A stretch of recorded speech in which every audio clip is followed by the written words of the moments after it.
Hi everybody, welcome to my homestead and welcome to my channel. My name is Jared. In this video, I want to cover this article, Missionaries Report Muslims Meeting Jesus in Dreams in Levels We Have Never Seen in 1400 Years.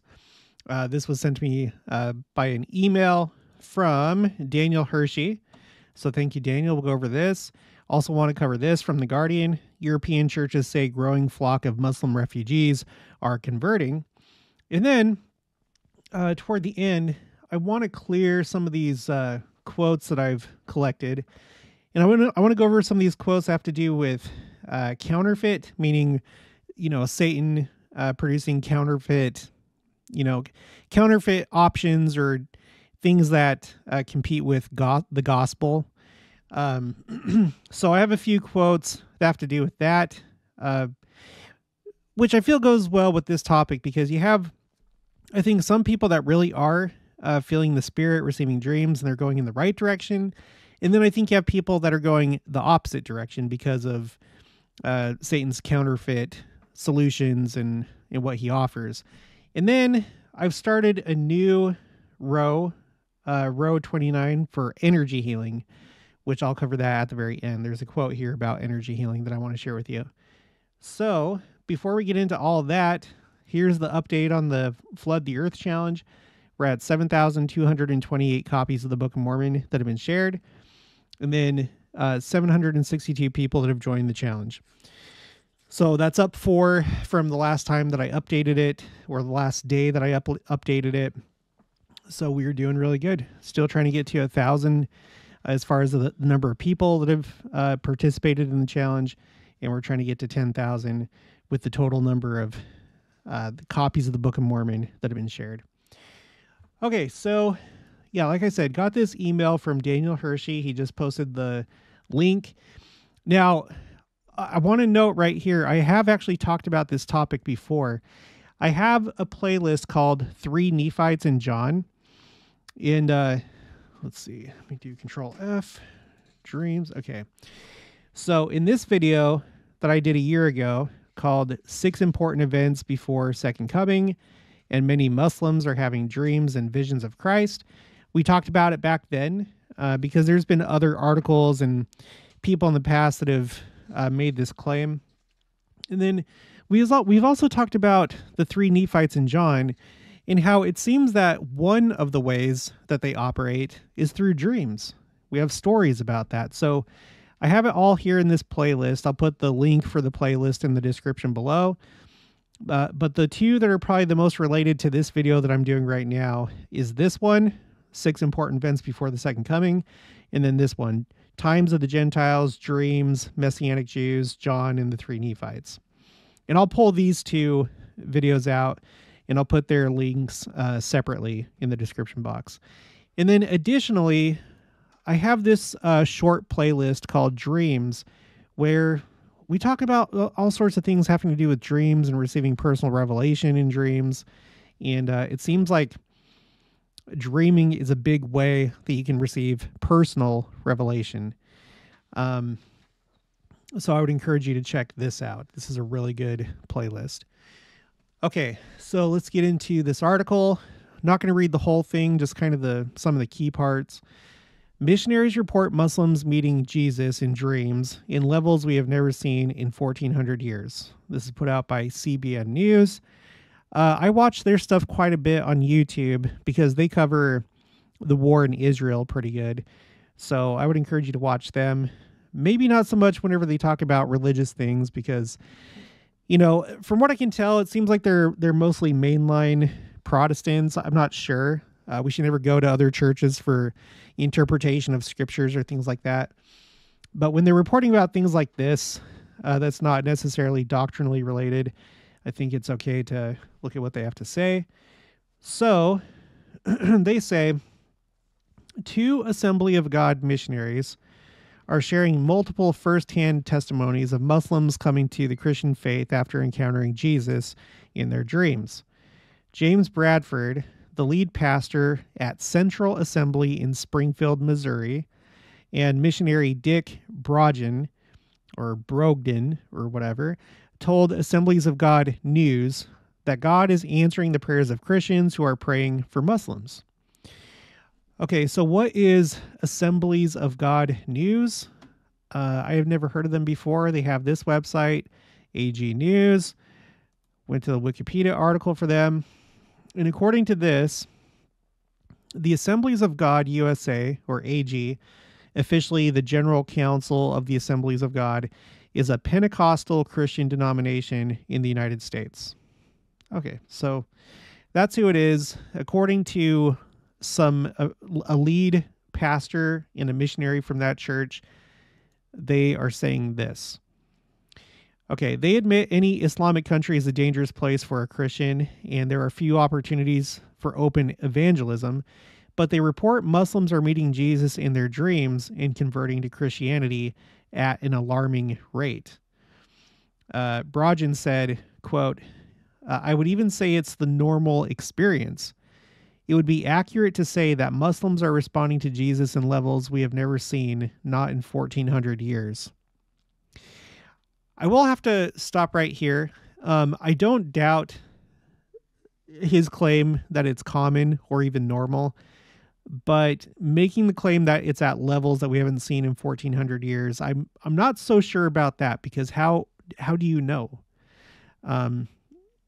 Need some substance to that. Are there studies out there? Who's been keeping track? So that's kind of a big claim, I think. But so I'm not so sure if that's accurate. It could be. It wouldn't be surprising, because we're getting closer and closer to the second coming. I think the Lord is working with a lot of people.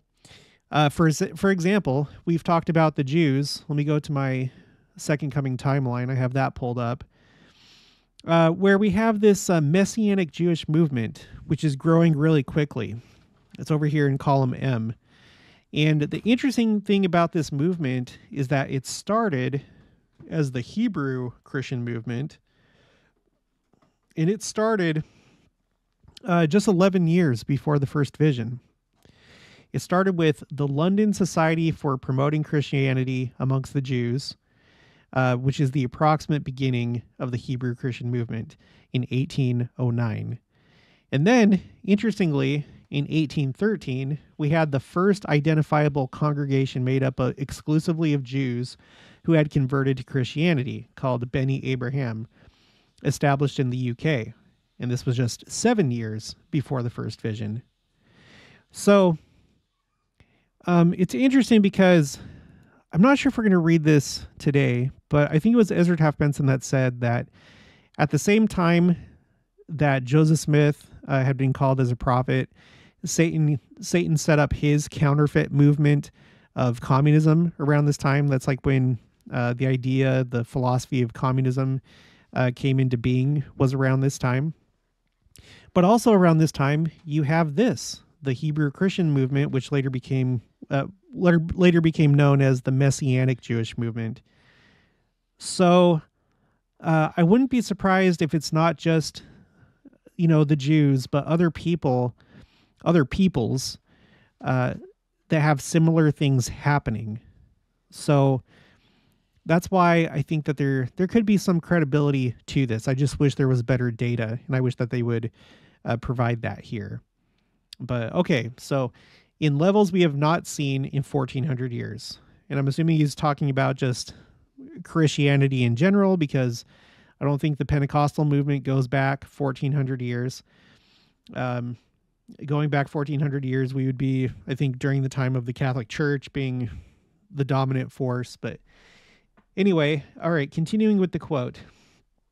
Dreams are contributing to revelation, as in assurance, the process of evangelism and conversion. So many Muslims reject Islam, but know that to follow Jesus will cost them everything. Dreams of Jesus encourage them along the way and give them the comfort that Jesus will be with them, though it costs them everything to follow him. End quote. Bradford shared that he was in a Muslim country meeting with church leaders from several Muslim nations. One of the leaders shared a testimony of a woman who had a dream where she saw Jesus. Quote, a woman had left the Muslim faith, but she was full of hatred and suspicion of Christians. She didn't know what to do. She asked God for help. One night, she had a dream where she saw a shepherd walking about an empty tomb with a staff. The shepherd walked around it a few times and then he headed directly toward the woman. He had a loaf of bread in his hands. He broke and offered to her as he did. Wait, what? Which he broke and offered to her. And as he did, he said, "Take, eat. This is my body." End quote. He went on to share that the woman, who knew nothing about the Bible, woke up and contacted a person she knew was a Christian.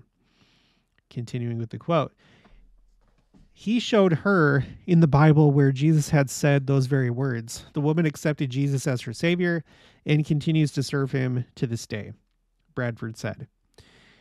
Brogan recounted a story that illustrated the lengths to which God will go to show his love to people. He shared that a Saudi Arabian woman had a dream about going to heaven, but feared it was the devil tricking her.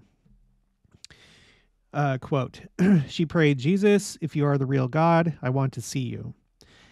Later, tending her sheep in the desert, she came across a pool of water.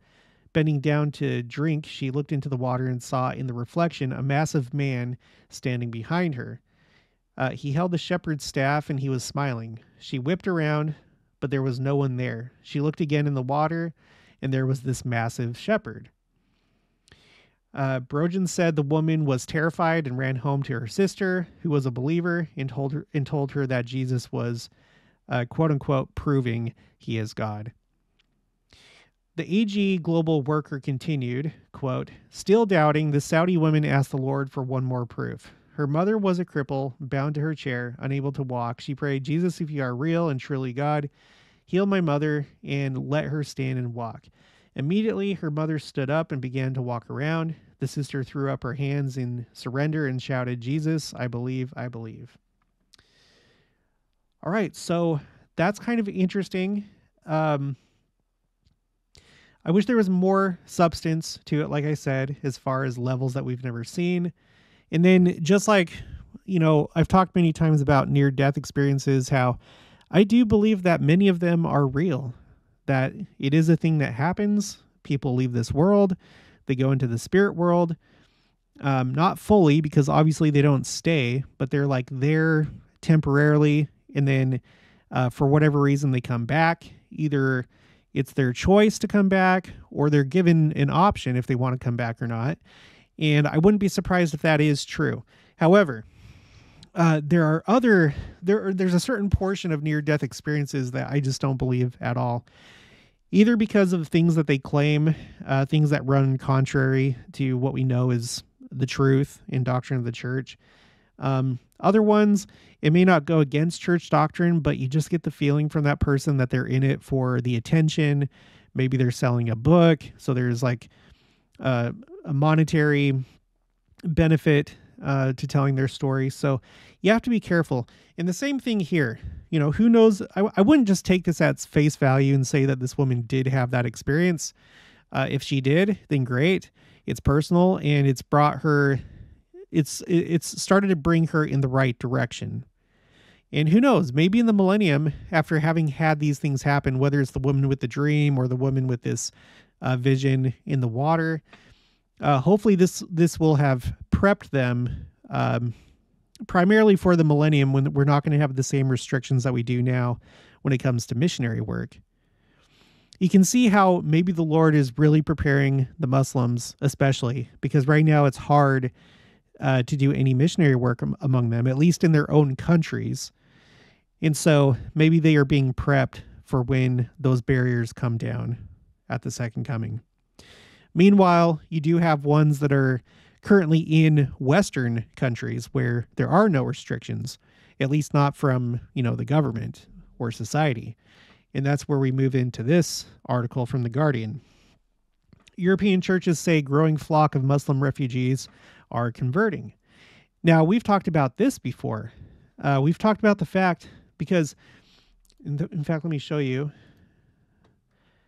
You might remember this spreadsheet that I put together, because occasionally you'll come across the argument that we're not even close to the second coming because the gospel has to go literally to every single nation, and there has to be literal missionaries within the borders of every single country in the world.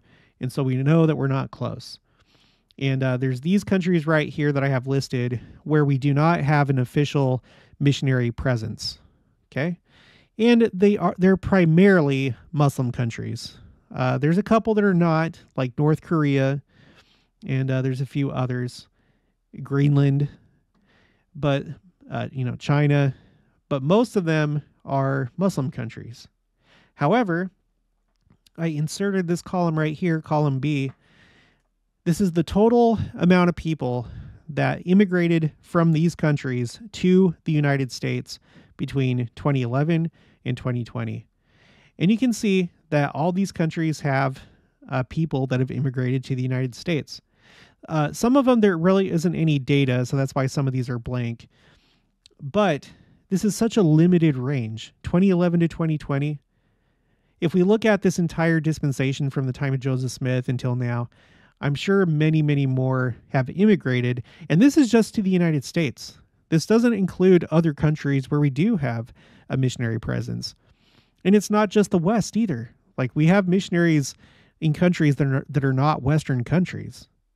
So I have no doubt that the gospel has reached every nation, kindred, and tongue, although it may not be specifically in their country. But some of these people undoubtedly go back to their countries. And in some of these countries right here, as you can see in these columns, some of these countries have temples, like China. They have meeting houses, districts, branches, stakes, so on and so forth. So the ones that I have color coded here, like in, don't pay attention to the red, but if you look at like the green and the yellow, you can see that there are a number of countries that have meeting houses and there is a church presence, just not a missionary presence. So anyway, my point is that with all these Muslim countries, I wouldn't be surprised if this is a common phenomenon. The Lord prepping the people that are still there in those countries for the millennium. And then for those that are immigrating to countries where there are missionaries, I wouldn't be surprised that this is true too.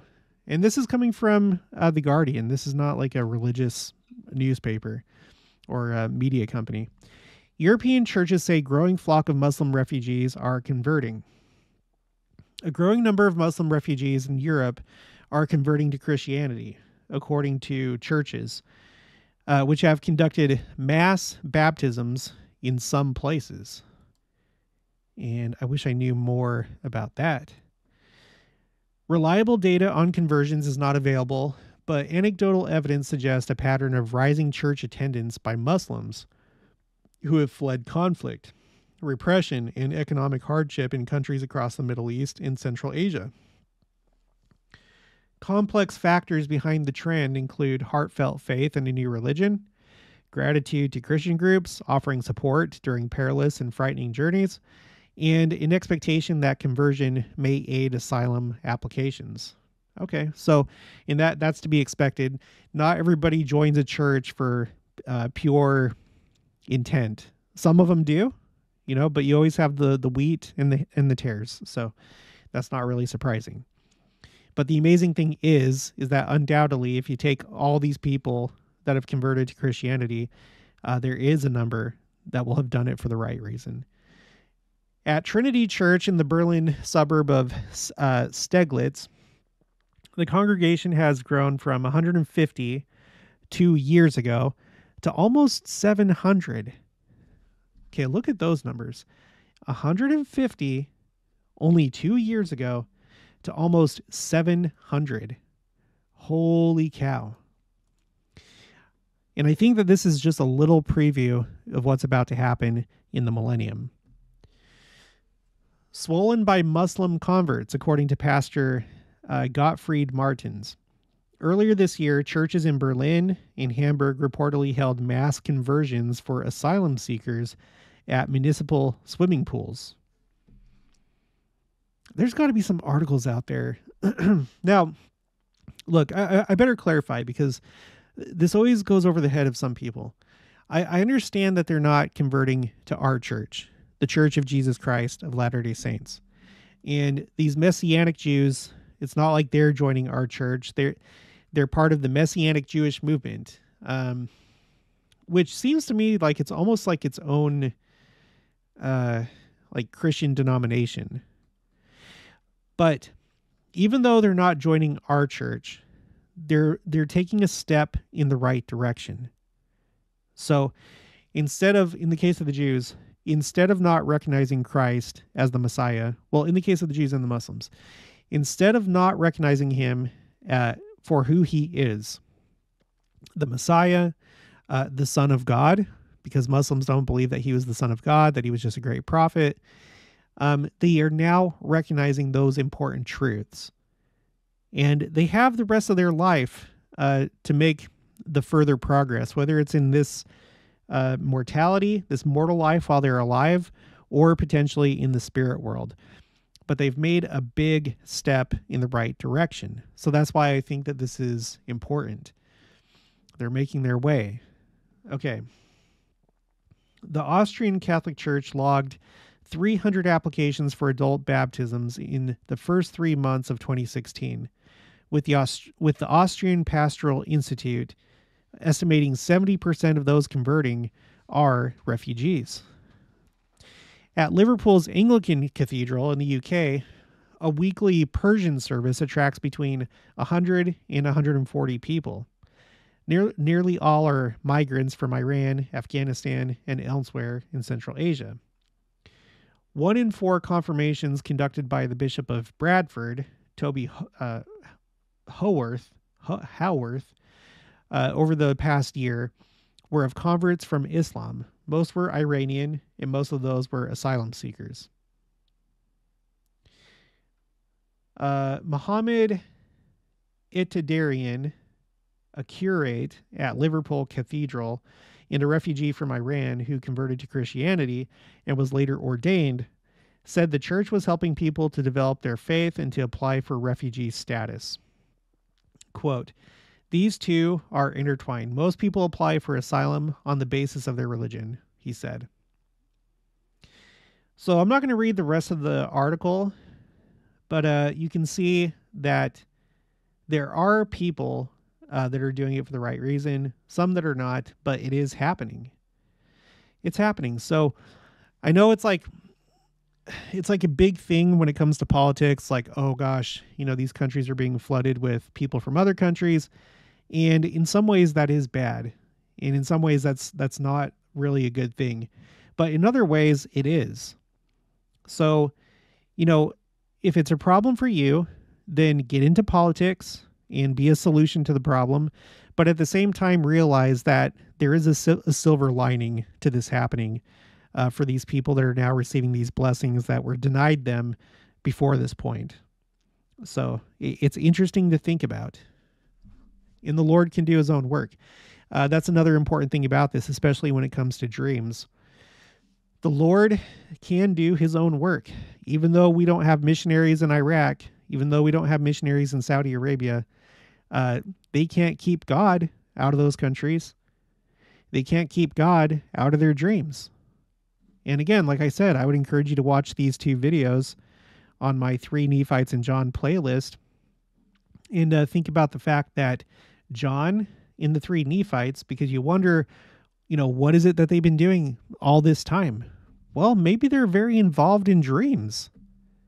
When you read the Book of Mormon, and I think it's in 3rd Nephi chapter 28 where it talks about the 3 Nephites, the way that it talks about them in there is it seems like their default setting is that they're not, by default, you can't see them.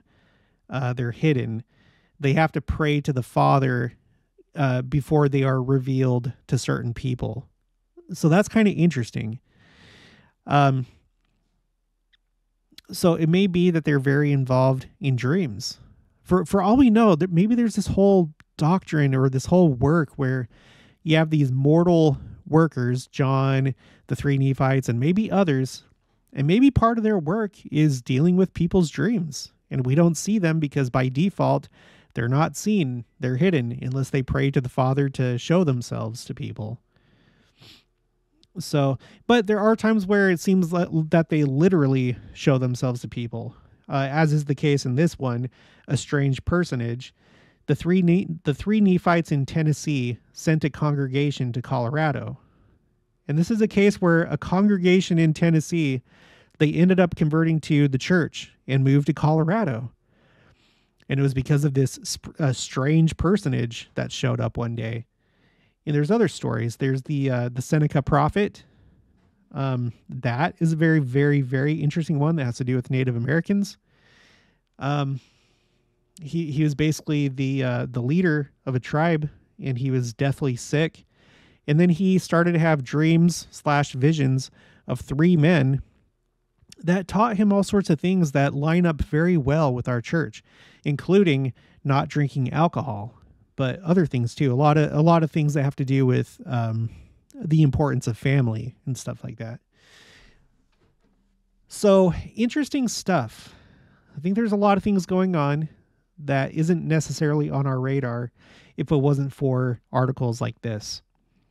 And undoubtedly there's many, many other things that we just have no knowledge of that's happening, because it's happening quietly, it's happening individually, and it's happening in such a way that there's no one there to report what's happening. So all these things are interesting things to think about. Now, let's talk about counterfeit, my row called counterfeit, and then we'll end it off with energy healing. Okay, so let's just start at the most recent and work our way backwards.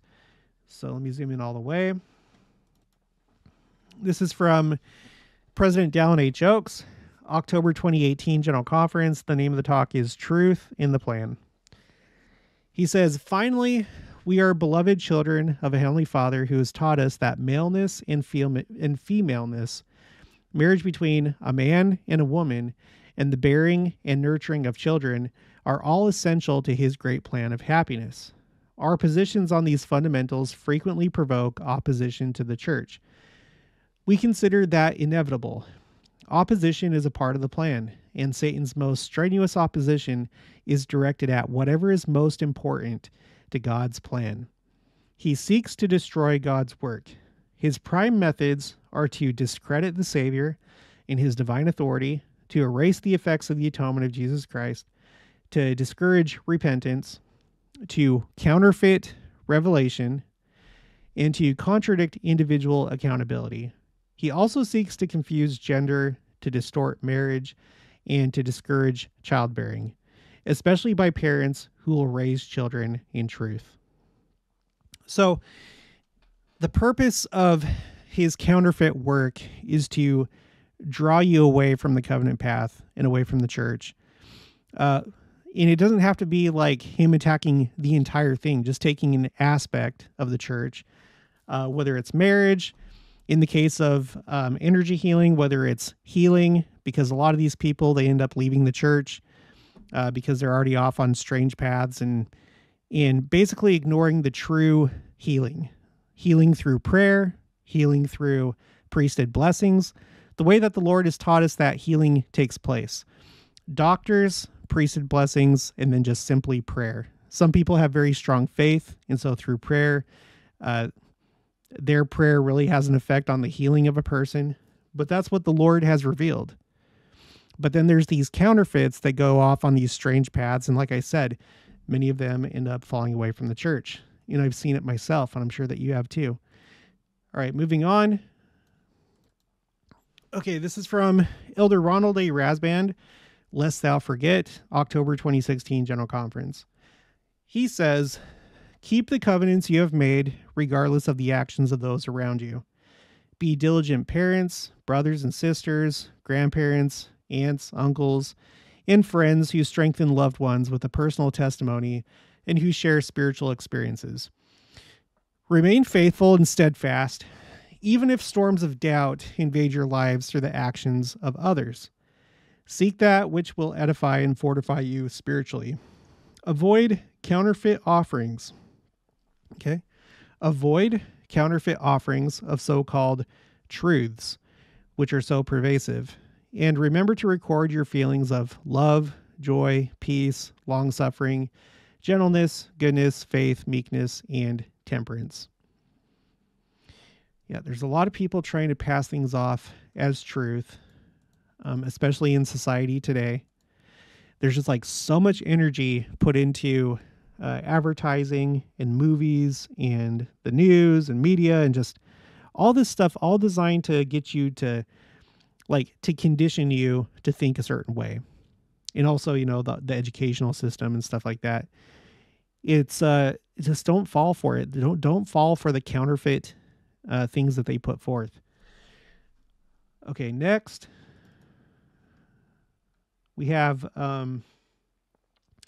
W. Christopher Waddell, second counselor in the presiding bishopric, A Pattern for Peace, April 2016 General Conference.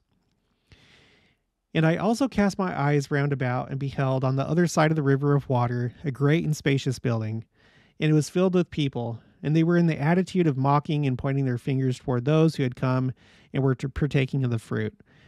And after they had tasted of the fruit, they were ashamed because of those that were scoffing at them, and they fell away into forbidden paths and were lost.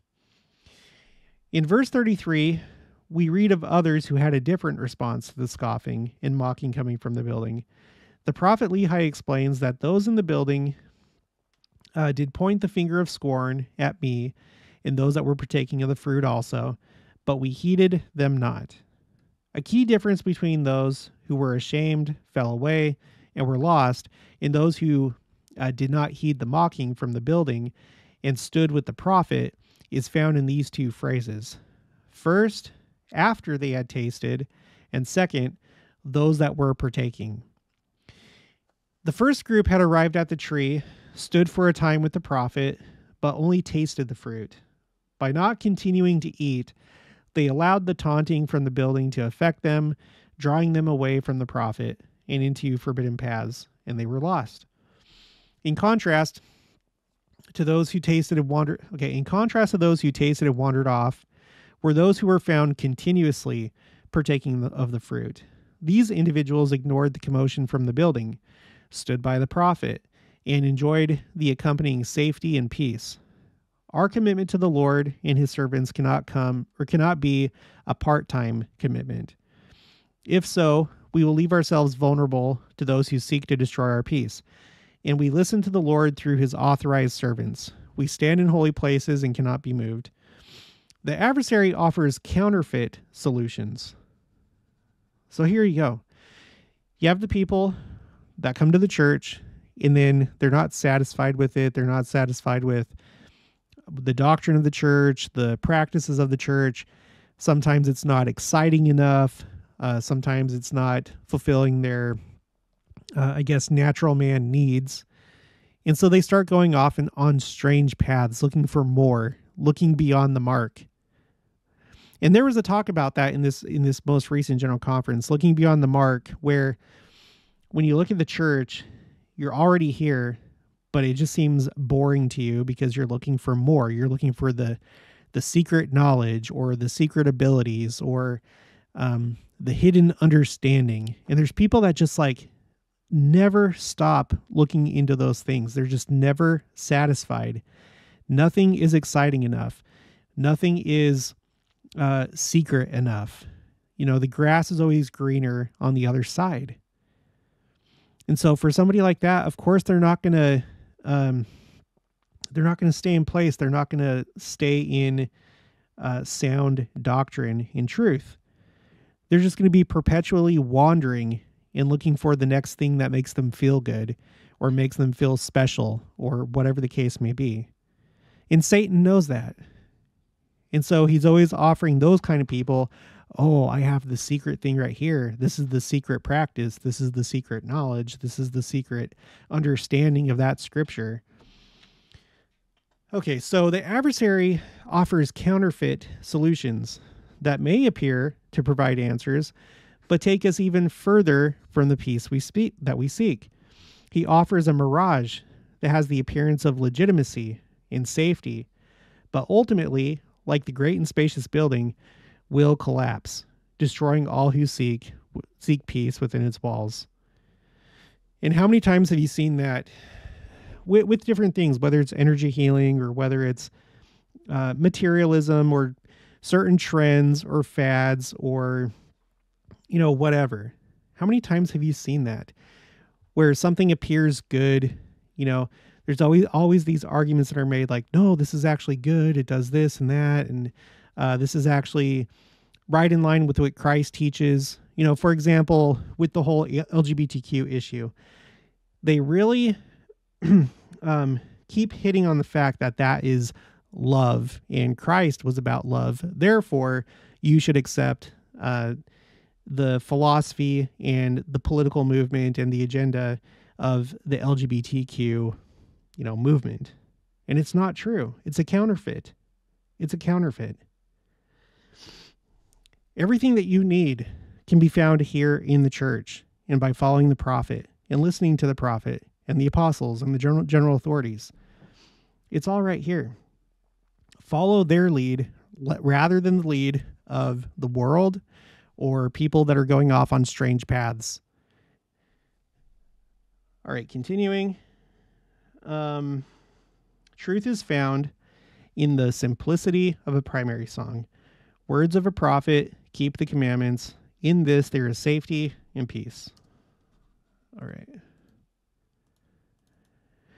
Next, this is from Richard G. Scott, Making the Right Choices, October 1994 General Conference.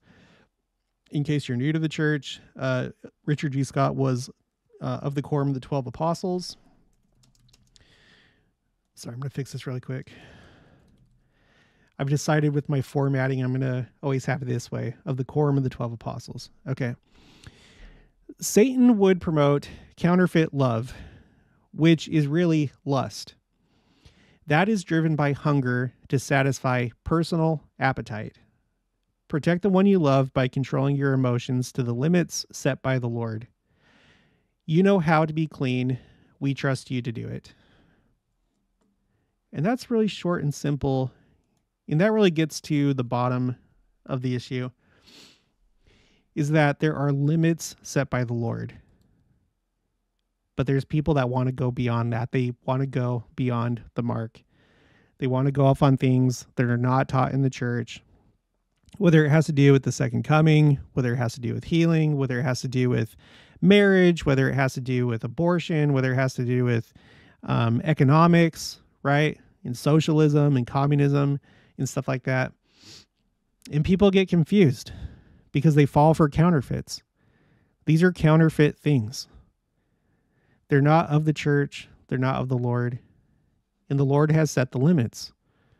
You don't have to go looking for the secret understanding, knowledge, practices, or the popular things of the world. Okay, this one is also by Richard G. Scott.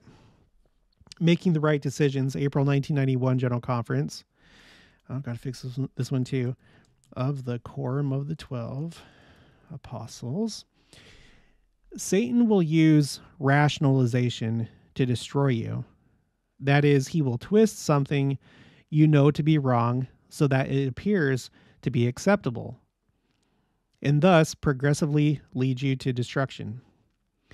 Love, as defined by the Lord, elevates, protects, respects, and enriches another. It motivates one to make sacrifices for another. Satan promotes counterfeit love, which is lust. It is driven by hunger to appease personal appetite. One who practices this deception cares little for the pain and destruction caused another.